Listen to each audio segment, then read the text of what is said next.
Alhamdulillah wa salatu wa salam ala mulana rasulillah wa ala alihi wa sahbihi wa man walah. My dear brothers, in the two previous khutbah we talked about one topic.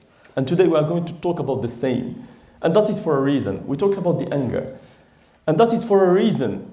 The reason is nothing else, but the Islam has come to perfect the good manners. The Islam has come so that we change our behavior. We change our bad manners into good ones. The Prophet ﷺ يقول, إِنَّمَا بُعِثْتُ, I have been sent to perfect the good behavior. And the Prophet ﷺ, he said in another hadith, ما شيء أثقل في ميزان العبد في ميزان المؤمن يوم القيامة من خلق حسن.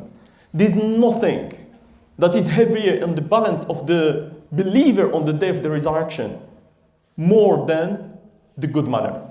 And the Prophet ﷺ, when he saw someone who had these characteristics, who had the forbearance characteristic, who had these characteristics, he said, إِنَّ فِيكَ لَخَصْلَتَانِ يُحِبُّهُمَ اللَّهُ وَرَسُولُهُ الْحِلْمُ وَالْأَنَاةِ. You have in you two characteristics that are most beloved to Allah Azza wa Jal. And we certainly know that anger comes from the shaitan, and we need to really get ourselves away from it. Prophet ﷺ, when a man came to see him, and obviously from the context of the hadith, the Prophet ﷺ has repeated the same answer to him, do not get angry. Every time the man asks the Prophet ﷺ for advice, the Prophet would reply, do not get angry. And this is for a reason.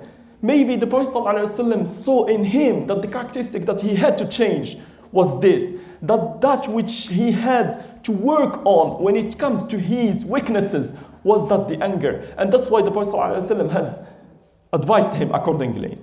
And we have talked about 5 ways that can help us controlling the anger. Because nobody can stop from getting angry. What is wrong, what Islam came to change is the way you deal with the anger. It's not the emotion itself, it's an uncontrollable one. You see something, you hear something, and you get angry. However, what Islam came to change so that you change your perspective, you change the way you deal with it, you change your reply to it, you change your response to it, you change your behavior when you are at your utmost emotion of anger. And we talked about 5 manners. The first one being to seek refuge with Allah Azza wa Jal and to remember Allah Azza wa Jal when you are angry. The Prophet ﷺ, in his presence, 2 men have abused each other to the point that one of them, his face has become red. The Prophet ﷺ, he looked at him and he said, I know a word, the saying of which will cause him to relax. The Prophet ﷺ, he said, لو قال أعوذ بالله من الشيطان الرجيم. If only he says أعوذ بالله من الشيطان الرجيم. And that's the first manner. The second way is to make the ablution. The Prophet ﷺ, he said, إذا غضب أحدكم فليتوضأ. If somebody gets angry, let him go and make the ablution. The third one, my dear brothers, is do not speak. Whatever you are going to say in that moment of anger is going to be wrong. So do not speak. Prophet ﷺ, he said, إذا غضب أحدكم فلا يتكلم. Prophet ﷺ, he said, أو لا فليسكت. Prophet ﷺ, he said, when somebody gets angry, let him remain silent. The fourth one, my dear brothers, is to change position. If you are standing, sit down. If you are sitting down, lay down. Prophet ﷺ, he said, if somebody gets angry and he's standing, then let him sit down. If he's sitting down, then let him lay down. And the fifth one was to remember and to think about what Allah Azza wa Jal has prepared for those who controls their anger. وَسَارِعُوا إِلَى مَغْفِرَةٍ مِّن رَبِّكُمْ وَجَنَّةٍ عَرْضُهَا السَّمَاوَاتُ وَالْأَرْضُ أُعِدَّتْ لِلْمُتَّقِينَ. And Allah Azza wa Jal lists their characteristic. الذين ينفقون في السراء والضراء والكاظمين الغيظ, and those who control their anger, والعافين عن الناس, and those who pardon people, والله يحب المحسنين. And today I'm going just to talk about 2 stories of 2 people who were at their utmost emotion and yet they controlled it.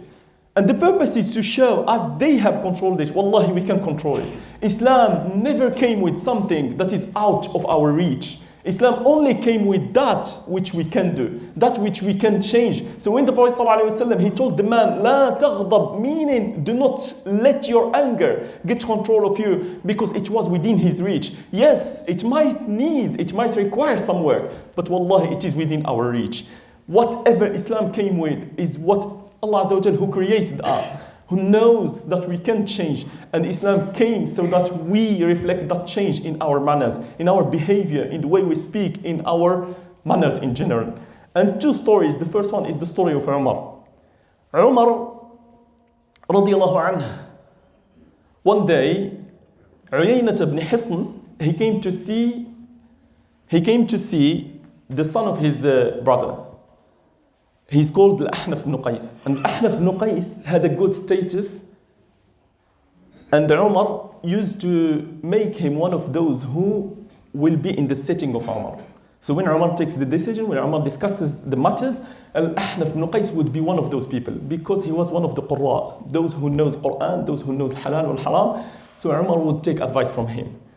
So Uyaynat ibn Hisn, he told Al-Ahnaf ibn Qais, he told, you have a good status with Amir al-Mu'mineen. Can you please speak to him to ask for permission so that I can go and sit with you? And he asked Umar for permission, and Umar accepted him.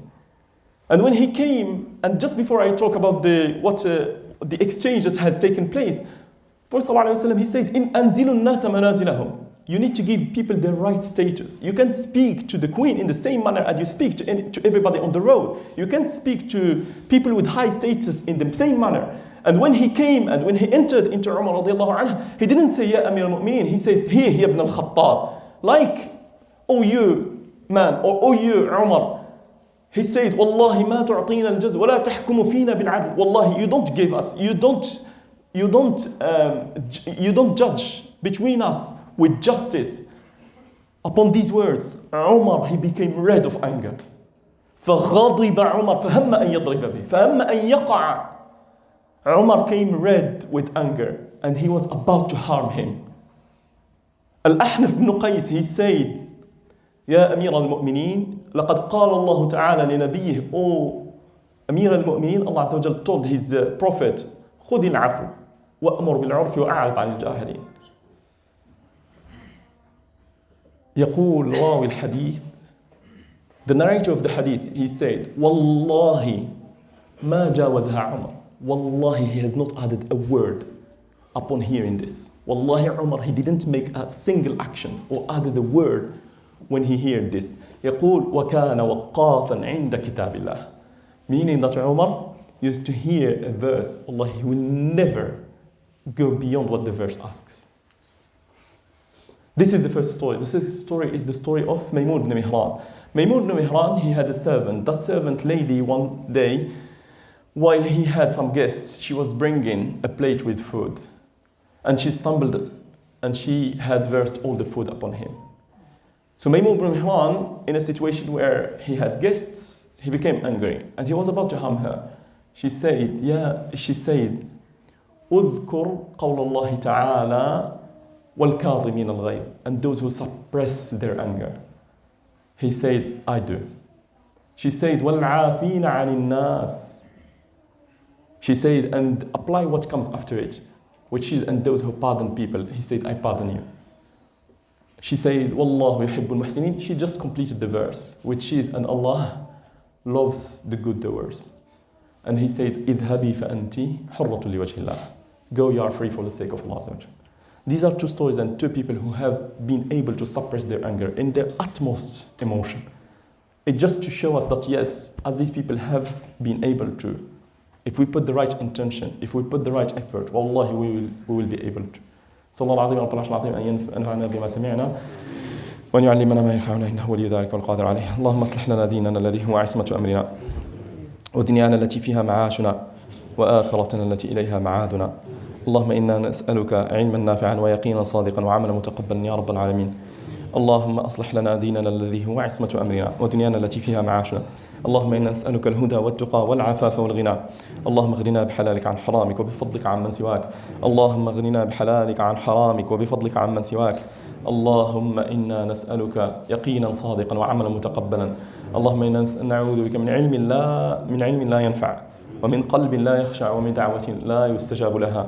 اللهم احفظ علينا أوقاتنا، احفظ علينا أعمارنا، احفظ علينا أخلاقنا، مبادئنا.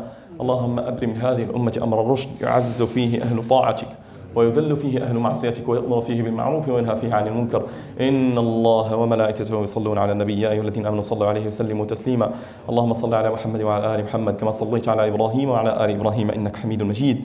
وبارك على محمد وعلى آل محمد كما باركت على إبراهيم وعلى آل إبراهيم إنك حميد مجيد. وارض اللهم عن الخلفاء الراشدين أبي بكر وعمر وعثمان وعلي، وعن باقي الصحب أجمعين، خصوصا الأنصار منهم المهاجرين، وعنا معهم بعفوك وجودك وكرمك يا أكرم الأكرمين يا رب العالمين. وقوموا إلى صلاتكم.